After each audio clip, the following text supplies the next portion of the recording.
Welcome to the Adult Chair Podcast with Michelle Chalfant, a place to delve into who we are, how we got that way, and explore what it takes to be a healthy grown-up. With an extensive toolbox and guests with varied expertise, Michelle will lead us on a journey to learn what it's like to live authentically and to love ourselves just the way we are.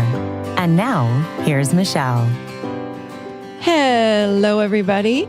It is Michelle Chalfant here. Happy to be with you again in the Adult Chair. Wow, wow, wow is all I can say.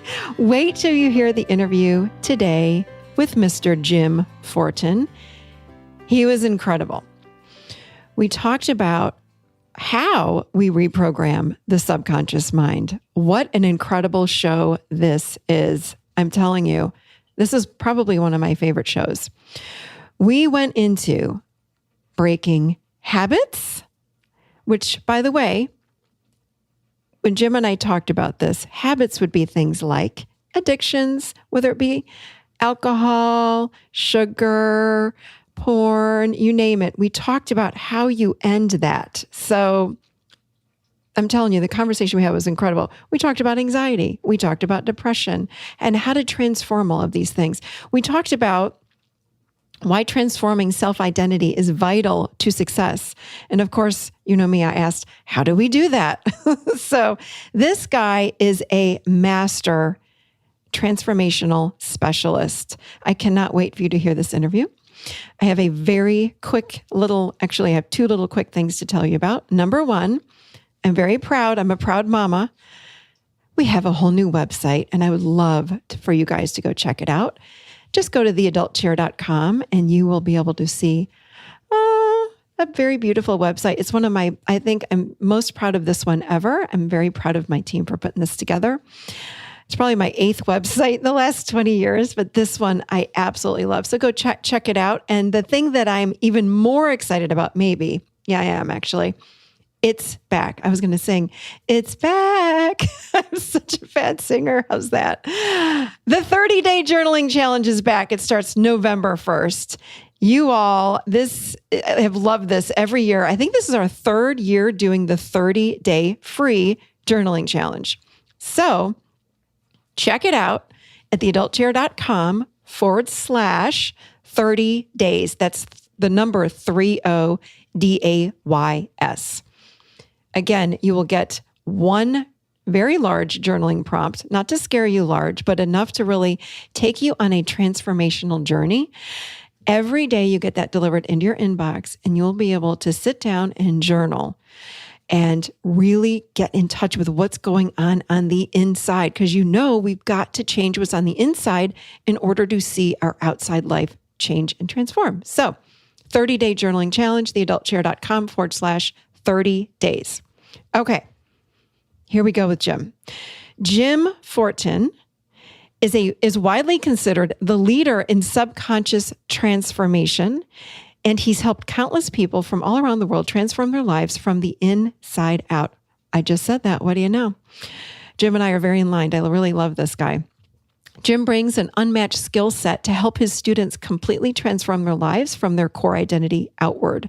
He's a master practitioner of NLP, which is Neuro-Linguistic programming. He's a master hypnotist.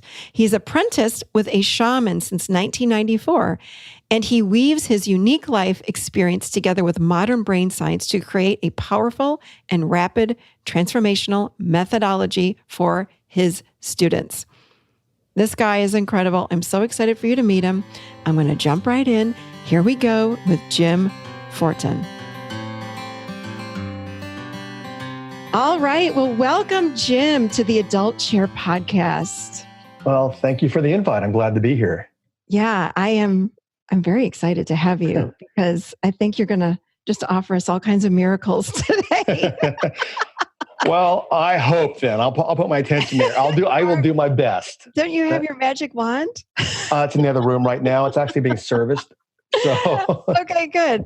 I just have to tell you, one of the first trainings that I ever did way back when, 25 years ago, was in NLP. I love Neuro-Linguistic programming. It's one of my favorites, and I still use some of it today. So yes. I'm very excited.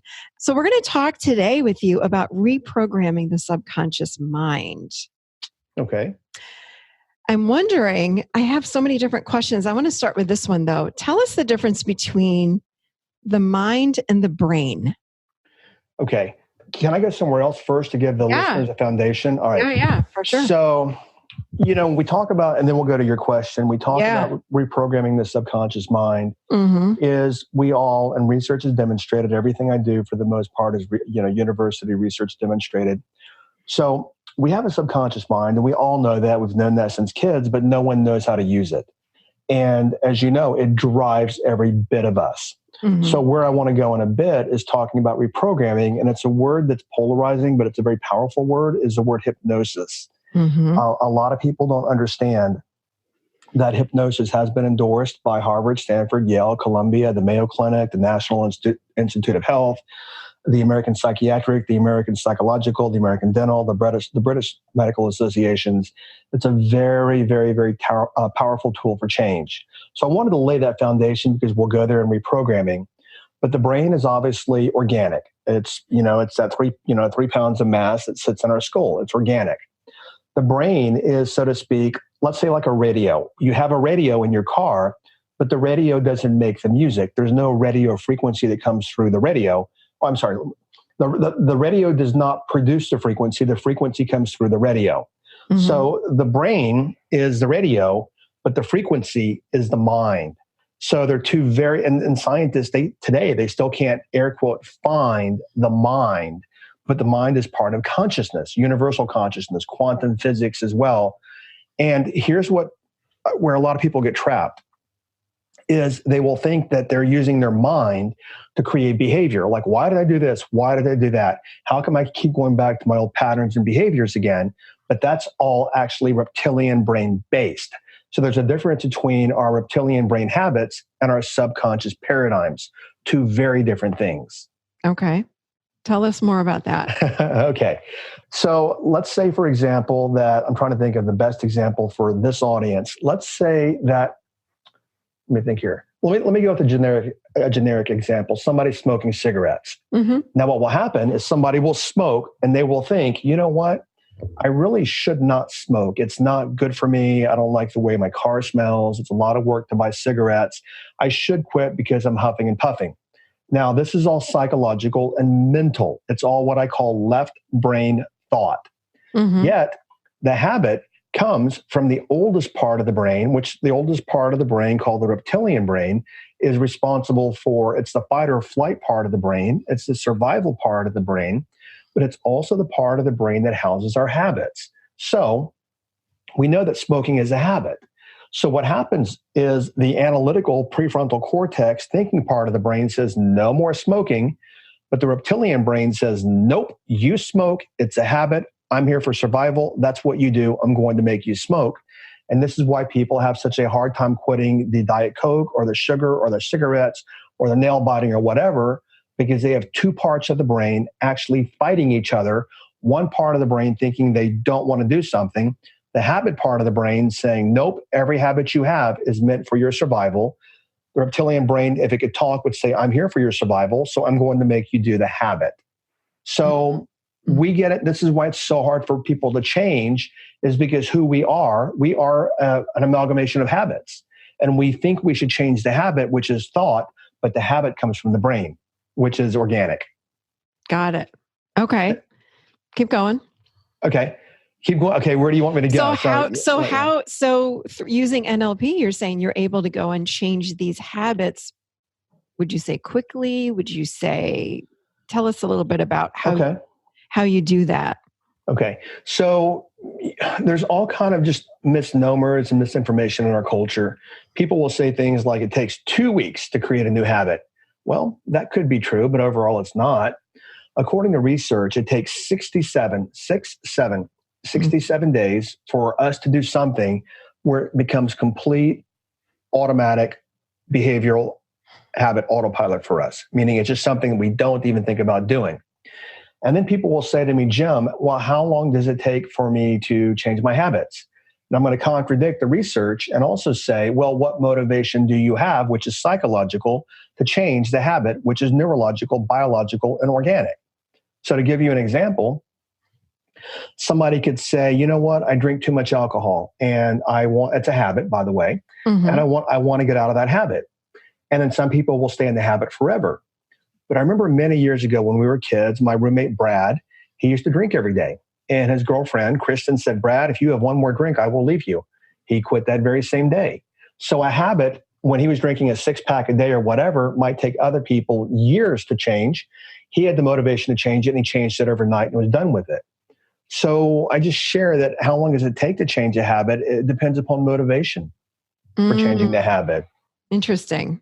Yeah, you're reminding me when I was right after college, because we all smoked cigarettes in college. I did too. Don't tell anyone. I did too. There was no vaping, thank God. But we smoked cigarettes. And I remember my first job out of college, my boss dared me to quit. She's like, you can't quit. You smoke a pack a day. I said, oh no, I can quit. And I have very strong will. And I just wanted to prove her wrong. And boom, in one day I just dropped it, never smoked again. I was done. So I get that. And people are like, how did you do that? Weren't you addicted? So when you said that, you kind of paused. I heard you pause when you said drinking alcohol. And then you said, because it's a habit. So why do they pause? Yeah. I'm thinking well, what about addiction? What about alcoholism? Yeah. The reason I paused and I'm pausing now is because what I'm going to tell you, I know through 25 years of doing this is verifiable. I've got evidence. I have proof. But it flies right in the face of a lot of conventional things that people talk about. I've had people, being a hypnotist many years ago, people stop 2 and 3 packs of cigarettes a day with no cravings. Yet air quote, medical people say, no, you've got nicotine in the body and you have this and you have that. Well, maybe, but if it's hard to quit, now I've got to get these patches and put them on my shoulder that affect my liver and everything else. How come I've seen people drop a habit like a hot potato, like we say, and have no cravings?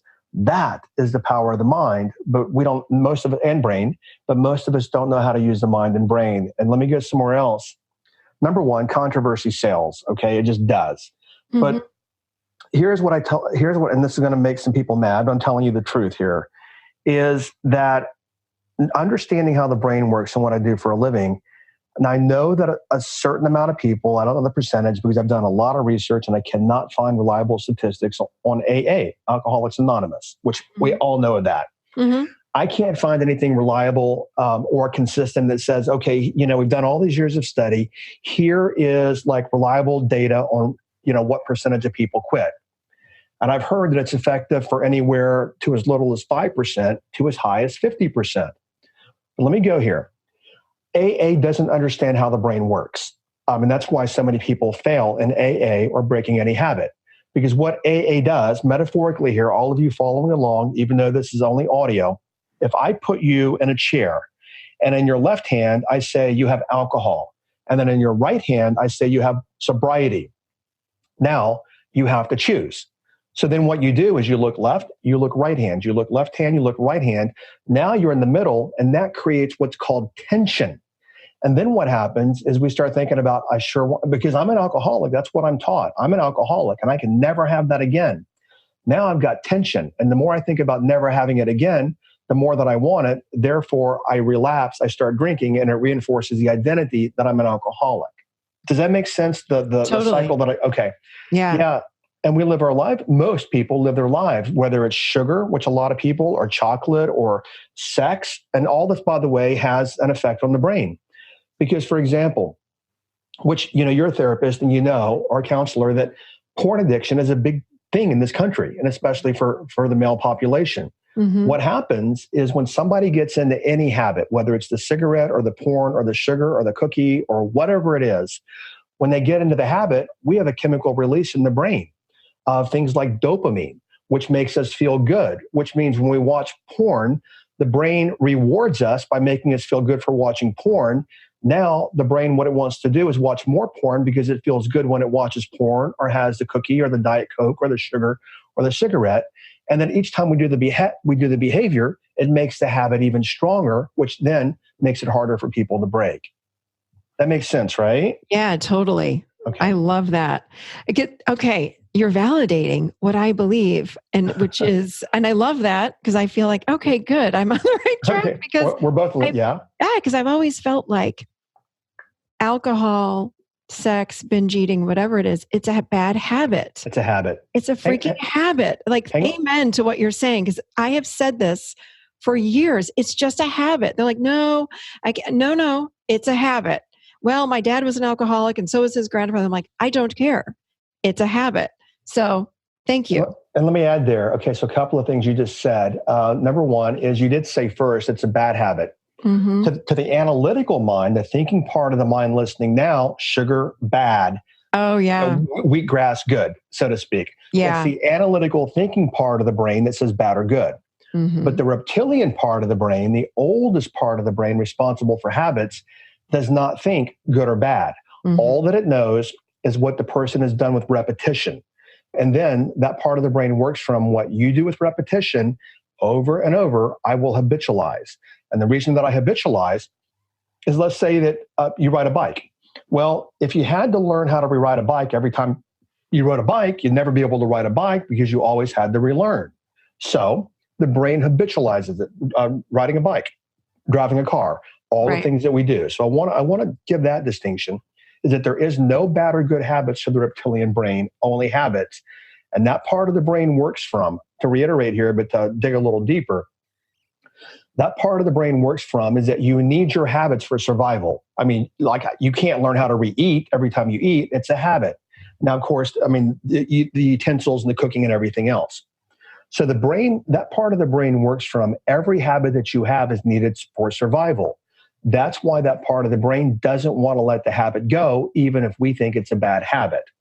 Next, you had talked about people saying, well, my dad's an alcoholic and my sister's an alcoholic. Or many years ago, when I did hypnotherapy, I had a lady come to me and I said, how many years have you been overweight? And she goes, oh, my whole life. And I said, tell me about your family. And she goes, oh, we were all overweight. We all were Italian, we eat, and we were all overweight. And I said, you know what? You're not overweight because of genetics. And it can be partly where I work from is that we do have genetics, but it's the environment that pulls the trigger. Mm-hmm. And I said, you know, you learned to be overweight through your socialization, your indoctrination as a child. And the same thing, people like, well, you can't drink because your dad drank and your dad's an alcoholic. Therefore, you know, because he was, you were. But people also do that with their whole life. My dad, people will say, had heart failure. My mother had diabetes. My grandfather died at 62.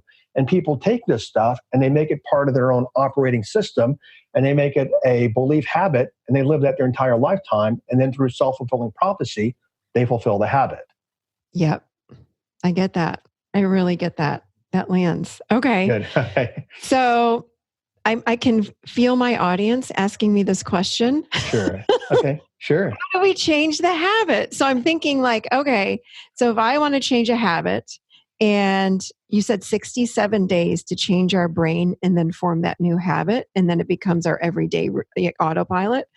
Based upon motivation. Yeah. So does that mean it's 67 days of agony?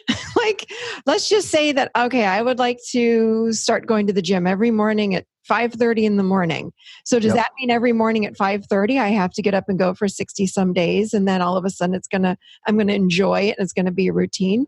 Tell us how you would change that. Well, it could be, see, here, let's go external also. 67 days to go to the gym is agony.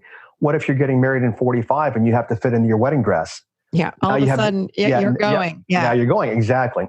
So also when you say agony, which a lot of people are like, oh my gosh, really that? Well, then you have to look at, well, what interpretations am I making about that? Mm-hmm. What I teach people is that, and I'll give you my life example. I'll give you a demonstration. Mm-hmm. What I teach people is that you can break any, and I've got thousands of my students that will tell you this, and people listening, try it yourself. You'll find it to be true. Is you can break any bad habit in a matter of minutes when you know how to, what I call, disassociate and dialogue between the parts of your brain. Mm-hmm. Ooh, this is what we do in the adult chair. So keep talking. Okay. So here. So let me. Okay, perfect. At NLP, they call it parts therapy, but I'm talking about different parts of the brain here. So let me give you my example for a habit that I had.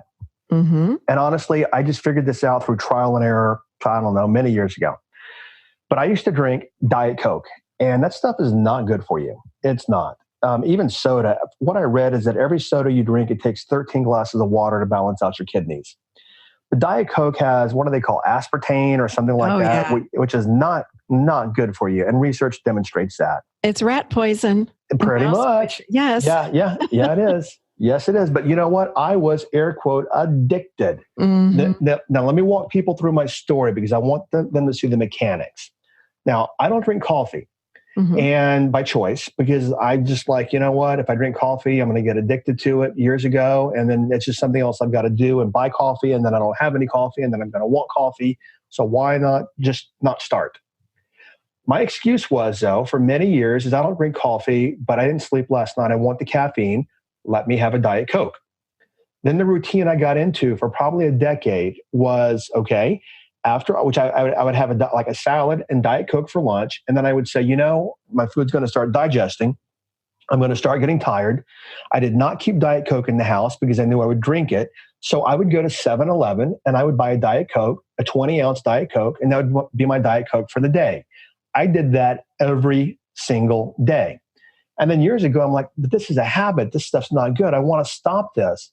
And I even said, they've got to put something addictive in here because I can't stop this habit. Even notice my self-talk.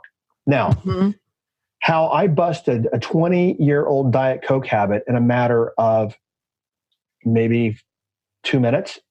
So you want me to share that, right? Yeah, please. Okay. So remember earlier I talked about the reptilian brain, and the reptilian brain is responsible for habits, right? Okay. Yep. Every habit we have does not come from your thinking part of your brain. It comes from your reptilian part of the brain. And the thinking part of the brain thinks about the habit, what the thinking part of the brain wants to think. So I said, you know, Jim, you're talking to yourself about Diet Coke and you don't want it anymore. And you're personalizing it. You're making it about you. And it's not about you. It's just your brain, your reptilian brain, doing what it does. So to give you an example, when your alarm clock goes off, if you set it for 7 a.m., it goes off at 7 a.m. because that's what it's programmed to do and that's what it's set at. So my brain was set at drinking Diet Coke. And I said, you know what? All this talk about you stopping comes from a different part of your brain. It comes from the prefrontal cortex. So what happens is you talk about quitting, but then you get the habit. Now you're jabbering about the habit, and then you actually always fail to the habit because the reptilian part of the brain is very powerful. And it will always win over the thinking part of the brain. So here's what I did, a very short sequence. I drove by 7-Eleven and I had the urge because see, the reptilian brain will give you urges to metaphorically remind you to get into the habit. The urge is like the poke on the shoulder. Hey, drink a Diet Coke. So the urge comes to remind you to do the habit. So I drove by 7-Eleven and the urge, get a Diet Coke. And this is what I did. I said, wait, that is not me wanting a Diet Coke. That is my reptilian brain wanting a Diet Coke. Then what I did is I decided to play with this. I dismissed the thought about having a Diet Coke.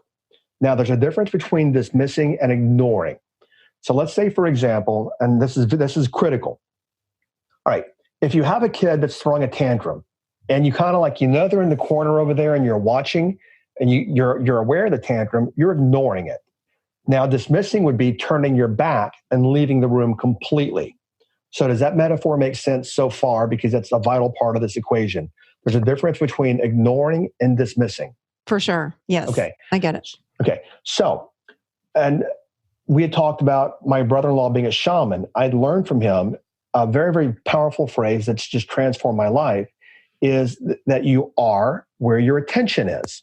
So I had the urge, which is my brain, not my mind. I had the urge to have a Diet Coke. And then what I said is, wait, this is not me. It's the reptilian part of the brain. Then what I'm going to do is I am going to dismiss the urge and move my attention. Now, let me explain that. Have you ever been thinking about something on your mind, anybody listening, something you got to do, something important, and somebody behind you almost hits your car, you're driving, they almost hit you, or you almost have an accident? Have you ever noticed that you're no longer thinking about what you were thinking about prior to the accident? Oh, for sure. Okay. Yes. That's moving our attention. So you can't think about what you were thinking about prior because you moved your attention. Now, here's a vital point. I'll tie it up. is that you don't want what you're not thinking about. So let me give you an example. I don't know, do you like lobster? I love lobster. Okay, did you want lobster prior to me mentioning anything about lobster? No, but now my mouth is watering. I'm picturing the drawn butter with the lobster going in. Yes. See where her mind is going. Okay. Yes. But you notice lobster was nowhere on your field of radar. Nowhere. Right. Okay. Yeah. So when something isn't on your field of radar, you don't want it. So when I said, okay, that is not me wanting a Diet Coke, that is my reptilian brain. I move my attention, which means dismissing the urge, not ignoring, dismissing the urge. And then I move my attention to literally, okay, here's what I have to do when I get home. Here's what I got to do next, etc. What happened is the urge went away because I dismissed it. I didn't argue with the urge. That's vital. I didn't argue. I dismissed it. Now, here's the beautiful part. If you could see the reptilian brain dialoguing, it would say, every time I give you an urge, you dismiss it. So therefore, I'm going to stop giving you an urge because it's a waste of energy for me to give you an urge and you just shoot it down and dismiss it. I give you my word. The very next day, I drove by, and on the scale from 1 to 10, 10 being like turn the car around and get a Diet Coke, it might have been maybe a 1 in terms of my urge. Wow, in just one day. In one day. Next day, no urge, and I have not touched a sip of Diet Coke since that very first time I used that exercise, and nor have I wanted it. It's all brain-based. So the brain basically says, you know what? I give you the urge, you throw it in the trash, so I'm not going to give you the urge anymore. And that's what happened. And I stopped I started in 1995 or 6 drinking Diet Coke. And I quit probably 6, 7 years ago. I quit almost a 20-year air quote habit that I thought was a habit, and even talked to myself about being a habit with that process I just gave you. Disassociating and dismissing and moving my attention. So are you saying someone that drinks alcohol or has a porn addiction or has a gambling addiction, would be the same kind of suggestion you're giving them? Yes, with a caveat. Number one of those habits is consumptive and chemical. Another is behavioral. Behavioral, absolutely. Consumptive with alcohol, I want to protect both of us. I am not an MD. I am not a licensed MD. I do not dispense medical advice. And I'm not a licensed therapist. I do not dispense psychological counseling.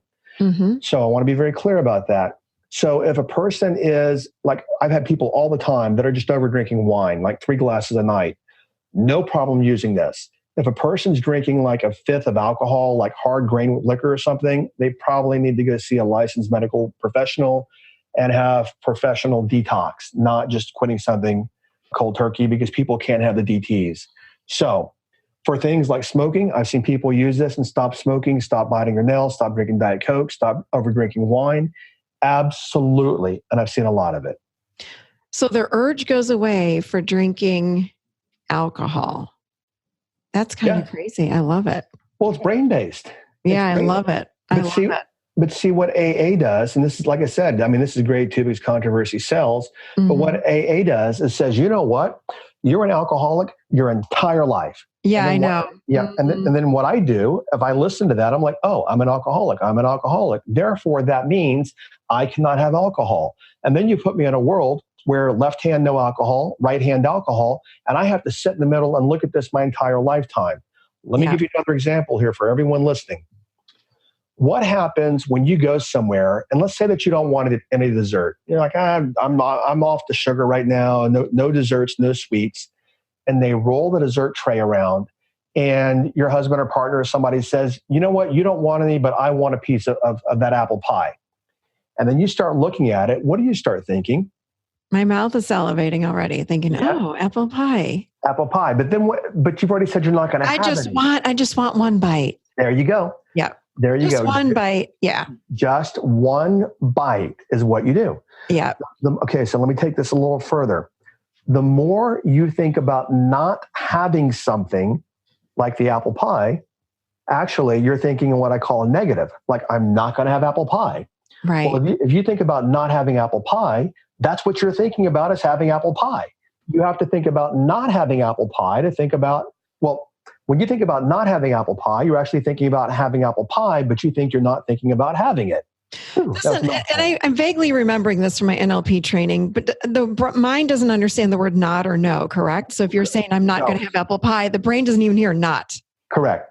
If I said, for example, don't think of a pink elephant. Yeah. You got to think of a pink elephant. Now, let's go back to all habits in AA.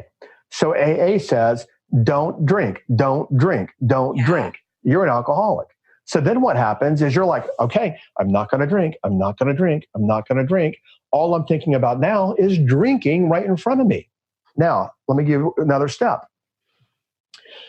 I remember one time I was talking to a client many years ago, and this is when people could smoke on flights. And she says, you know what? Basically, I don't remember how the whole story came together, but she flew across continent. And I said, did you have any cigarettes? And she goes, no.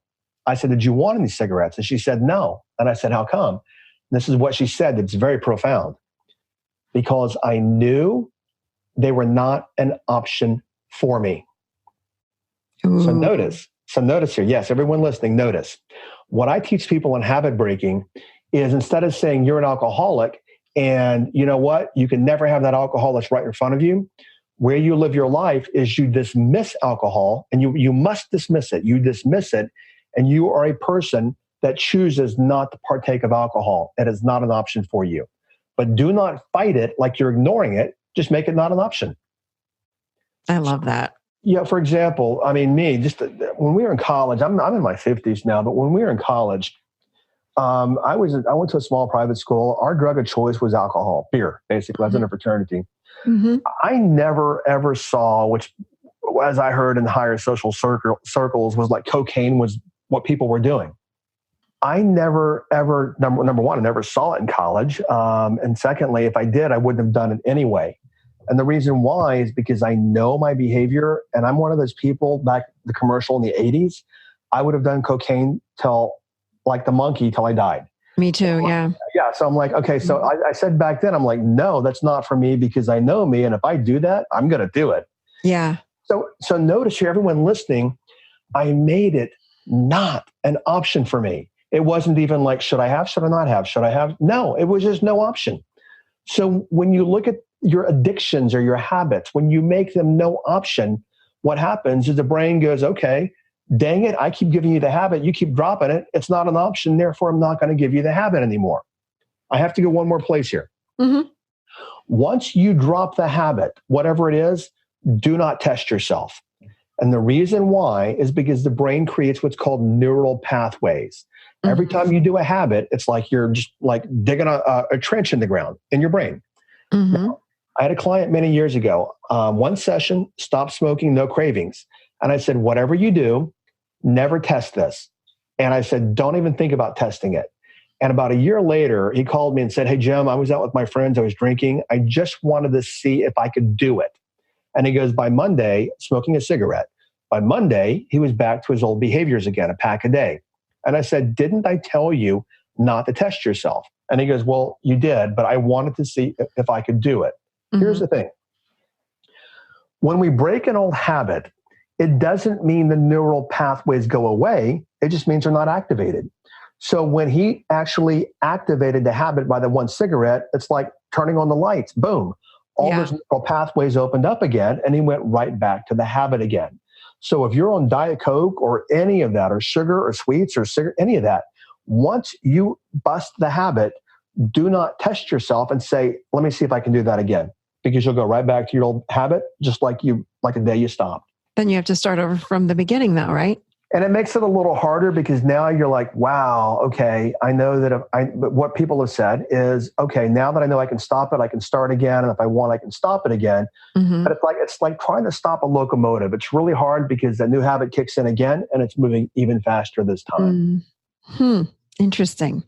Wow, this was awesome. Thank you. Absolutely. Can we shift gears a little bit and go toward, I would like to get your take on like anxiety and depression. Yep. Okay. Not a licensed medical doctor or licensed therapist. Okay. Mm-hmm. When I was in college, my sophomore year in 1985, I bought a program that I found in some magazine called Relax into Alphanetics. Basically, it was meditation. It cost me $88. I didn't have. I paid it on 8 payments at $11 a payment. And what I learned was how to do is I learned how to meditate. I learned how to quiet my mind in that program. All right. Now, after college, I'll tell you the date. It was actually August the 8th, 1988. I woke up and I'm like, what's happening with me? What's going on? Why am I so anxious right now?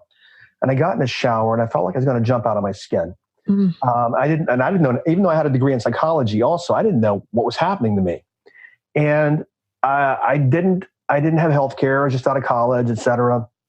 And I lived in a remote place, so I didn't have access to a therapist. We didn't have internet either. And I'm like, okay, I think I'm having anxiety here. And then I went into depression. And then I had a combination of anxiety attacks, panic attacks, and depression simultaneously. And if I would eat lunch and that hit me after, all my lunch would come right back up again. Oh my gosh. It was like I was in gloom and doom. It was so bad that I didn't really entertain committing suicide, but I'm like, there's got to be a better way than this. And I didn't have any money, couldn't afford a therapist, all this. I'm like, I'm in a deep pile here. And I remembered those tapes that I bought. And I remembered that when I listened to the tapes and what they taught me, I always felt good. And what I didn't recognize is that I was using the power of my mind and self-hypnosis to reprogram myself out of the anxiety and out of the depression and the panic attacks. And within probably, 2 or 3 weeks, this is 35 years ago, they all just disappeared. Wow. So I want to add some things here. Number one, people confuse things like stress and anxiety and depression and all this. I'm going to tell you only my experience and opinion being a hypnotist for many years. Number one, anxiety for the most part. We're going to talk about all three of these. Anxiety and panic attacks are the easiest things to eliminate. And they are things that millions of Americans live with. As a matter of fact, as you know, some of the most prescribed medications are anti-anxiety medications. Yep, they sure are. Yeah. Okay, so we learn anxiety in a couple of ways. If, for example, a young child doesn't know if their dad's going to come home happy or mad, every day they're anxious before he gets home. And so what they do is they learn anxiety as a habit, and they carry anxiety with them throughout life. Now, the example that I use with people that have anxiety is I will say, are you anxious 24/7, like every single second of your day? And they're like, well, no, it comes and goes. Well, then that demonstrates your brain also knows how not to have anxiety. You know how to have it, you know how not to have it. And then what I would do is a hypnosis session with them, just telling their unconscious mind, I give them a metaphor, turn the valve off, turn the anxiety valve off, throw it away. And they have anxiety no longer. Here's the thing, and it makes a lot of people mad, is that anxiety medications overall don't work, because if they work, then why would people on anxiety medications still have anxiety? Right. Right? Doesn't make any sense, right? Yeah. So yeah. For everyone listening, is if you're experiencing any kind of anxiety, learn. This day and age, Google. Just go Google and find something, or Bing or whatever you use, and just Google something like self-hypnosis anxiety. You'll find 100 different sites with all these audios, and just listen to them with repetition and reprogram your brain and reprogram your mind. Now, depression. My experience, my interpretation, I've talked to a few people, and they kind of are along the same lines, but I don't know. But I'm going to tell you my thought. Valid, not valid, it's my thought. When we have what we would call clinical depression, which science will tell you is brain-based. Okay, I get that. True. But my observation of my own life, and some people that I've talked to that have experienced the same thing, is that when we have depression, there is a higher unresolved soul issue going on in our life that we're not dealing with. And I'm just going to tell you, I found that to be true in my own life, that there were issues that I was not dealing with or confronting. Yeah. And the depression started. And I talked to a friend of mine recently, and she's like, oh my gosh, Jim. And she's a coach also. She's like, you know what? She goes, I had the same thought. We hadn't talked in years. She goes, I had the same thought that where, air quote, where is this coming from? And if we're all energetic beings, then which we are, which is physics, then what energy is this? And then what energy is creating this?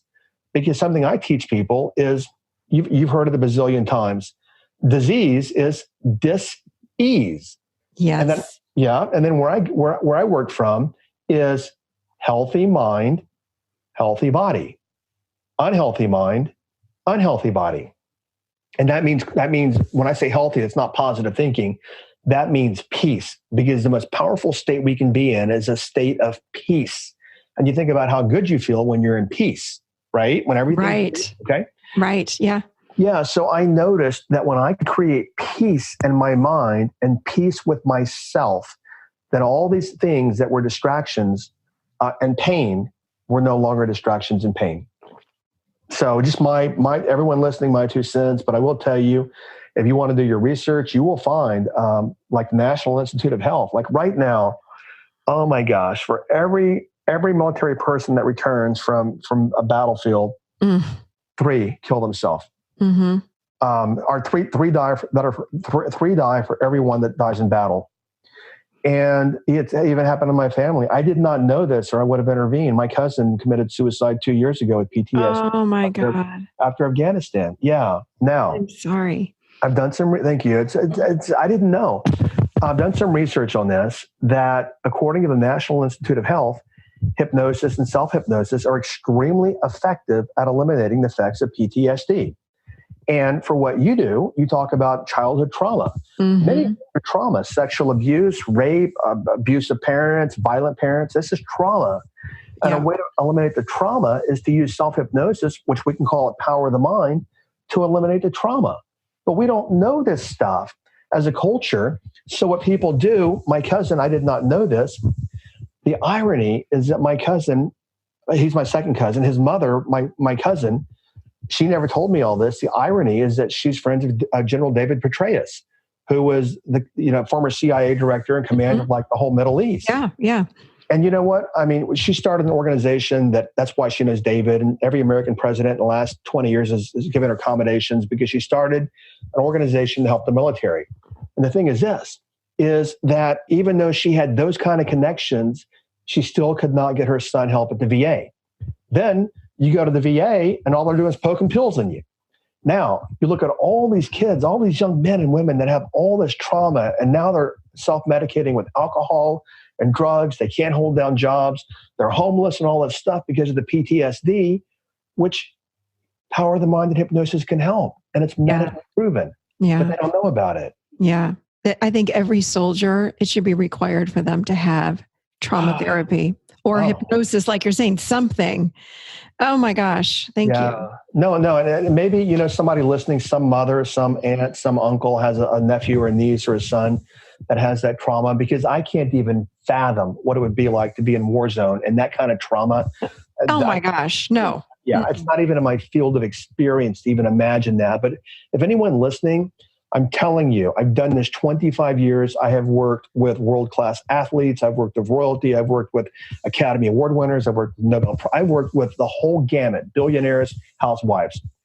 If anyone that you know is suffering from anxiety, depression, PTSD, or any of this stuff, you can use the power of the mind to heal.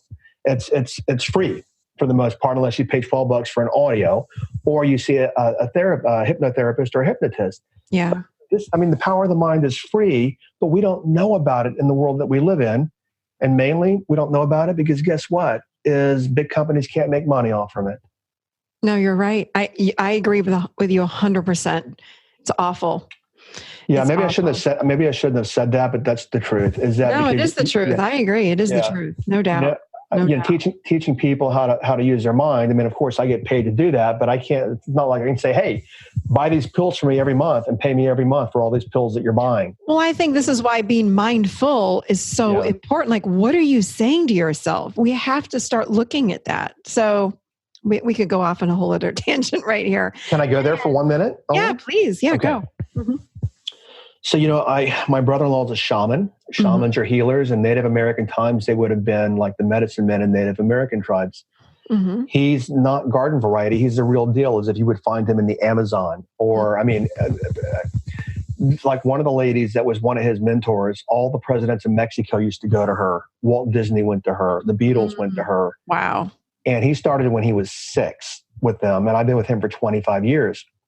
And he was over here recently talking to some people that were here at my house. And he said, every thought you have, like your thought is, oh my gosh, I'm getting a cold, or I'm not going to heal, or this or that. every thought you have activates all the cells in your body. And when your thoughts are about not being well and about being sick and disease, or you have toxicity of thinking, which would be anger and shame and resentment and some of the negative vibration emotions, you bring that right into your body and your cells respond to that. And that's one of the reasons people get sick or stay sick. So I'll leave it at this and then we'll move on. Is everyone listening, I want you to look at, and let's say that you're the manager of a factory. And it's your job to manage the factory. But in this case, the factory is your mind and your thinking. How are you managing your factory? Are you a good manager or are you a destructive manager? Because however you manage will show up in your body. Okay. Back to you. No, everything you're saying, I agree with. Our thoughts are incredibly powerful, and I don't think people know just how powerful they actually are. And I believe that we're activating every cell in the body. We've got to be mindful and watch what we're thinking. One more question for you. Actually, I have two ones, but this might be a big one. But why is transforming self-identity vital to success? Okay. Did you buy any cigarettes today? I did not. Okay. How come? I don't smoke. Oh, interesting. So in your mind, you're a non-smoker, therefore you didn't do the behavior. Yeah. Okay, that's a sequence, right? In your mind, you're a non-smoker. Okay. Yeah. All right. So we all do what our identity is. Smokers smoke. Non-smokers do not smoke. People that are wealthy in their mind. People that are not wealthy are not wealthy in their mind. People that are healthy in their mind. People that are not healthy in their mind. But it's a matter of identity, which we call self-image. Whatever your self-image is what you will do. That's why smokers smoke, non-smokers do not smoke. What people in our culture right now, with all the social media, go out, take massive action, work till your eyeballs bleed, go do and do and do and do and do. You can go do all day long, but if what you're doing in terms of wealth is not, or anything, health, anything, is not consistent with your identity, and I'll give you the best example we all know, then no matter what you do, it's not going to work. That's why we have to transform the identity. So let me ask you, what is a world famous woman? What is her name? And she's always battled with her weight. You're asking me that question? A world famous Adele? Okay, that would be one. Oprah Winfrey? There you go. There you go. But Oprah can afford any trainer she wants, right? Yeah. Any chef she wants, right? Any therapist she wants. Oprah can afford whatever Oprah wants. Now, how come Oprah's gone up and down over the years? Like when she lost 60 pounds back in the 90s, she goes up and she goes down. What Oprah is trying to do, which is what 99.9% of people do, let me change my behavior. And when I change my behavior, then I'm going to get change in my life. But you have to change the identity. So at an identity level, meaning how she sees herself at an identity level, she's overweight. That's why she goes out and does things to lose the weight, but the weight comes right back. Now, as a hypnotist, I'm only saying this loosely, but what I've noticed is when women are raped or abused, many times what they will do, it's an unconscious defense mechanism. They will put on weight and they'll say, see, I'm overweight now. Nobody wants me anymore. Therefore, I'm safe and I will not be raped anymore. Yeah. Let me give you another example. You know who Mike Tyson is, right? Yes. Do you know how much money he made in his career? No. I know a ton. $330 million. Wow. Do you know how much money Mike Tyson has now? I'm thinking none. None. Why? Because he grew up poor, and in his identity, he's a poor kid. So what happens is we will always, every one of you, you will always times 100% always. Your external life will be a reflection of your self-identity. And if you want more, you have to shift your identity instead of doing things, because you will always conform to your identity.